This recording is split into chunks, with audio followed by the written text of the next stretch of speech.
इधर अफगानिस्तान में हालात दिनों दिन खराब होते जा रहे हैं। अमेरिकी फौज से जाने के बाद मजबूत होता तालिबान का खून खराबा बढ़ता ही जा रहा है। कल रात तालिबान ने राजधानी काबुल में ब्लैकआउट कर दिया। तालिबान ने काबुल की बिजली सप्लाई की लाइनों को धमाके कर उड़ा दिया है। चीन और पाकिस्तान से जुड़ी अहम खबरों के लिए देखिए टॉप 9 चीन पाक साजिश।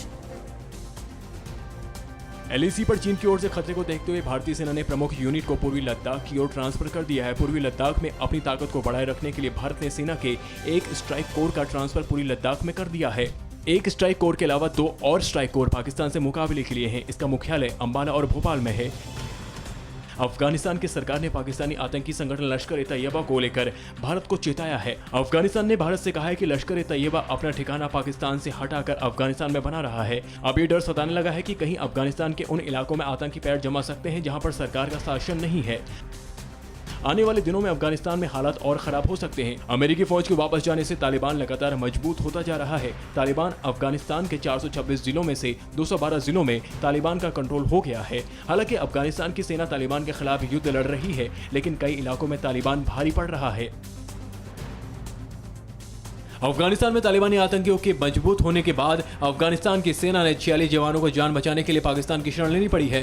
पाक सेना के मुताबिक तालिबान के अफगान फौज के कई चौकियों पर कब्जा कर लिया है, जिसके बाद ये जवान पाकिस्तान की सीमा में आ गए हैं। हालांकि बाद में अफगानी सैनिकों को बाइज्जत वापस अफगानिस्तान भेज दिया गया।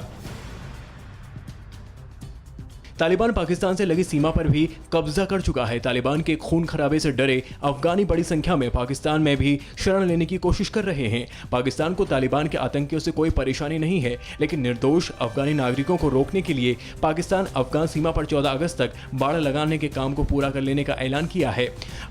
अफगानिस्तान के तालुकान शहर पर तालिबान के कब्जे की कोशिश को अफगान सेना ने नाकाम कर दिया है।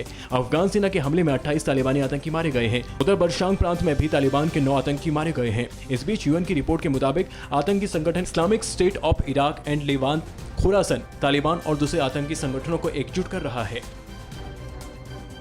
अफगानिस्तान में तालिबान के खून खराबे में बड़ी संख्या में महिलाओं और बच्चों भी मारे जा रहे हैं। अफगानिस्तान में 2021 के पहले 6 महीने की तुलना में ज्यादा संख्या में महिलाएं एवं बच्चे मारे गए हैं और जख्मी हुए हैं। ये जानकारी संयुक्त राष्ट्र की एक रिपोर्ट में दी गई है। हिंसा के दौरान मारे गए लोगों की संख्या में पिछले साल की तुलना में 47% की बढ़ोतरी हुई है।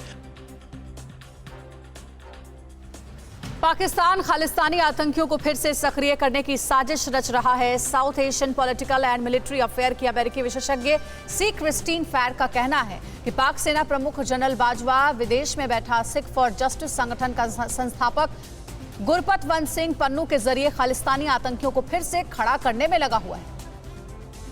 ताइवान पर जबरदस्ती अपना हक जताने की कोशिश करने वाले चीन को युद्ध बहुत भारी पड़ सकता है। एक्सपर्ट्स का मानना है कि एक झटके में ताइवान पर कब्जा करने की क्षमता रखने वाले चीन के सामने सबसे बड़ी परेशानी यह है कि वो अपने सैनिकों को ताइवान तक पहुंचाएगा कैसे और बैकअप प्लान कैसे तैयार करेगा। दूसरा, ताइवान की नौसेना के पास अमेरिका और जापान की मदद से चीन को बर्बाद करने की ताकत है। अड़ी सोमवार से शुक्रवार शाम 6 बजे सिर्फ TV9 भारतवर्ष पर।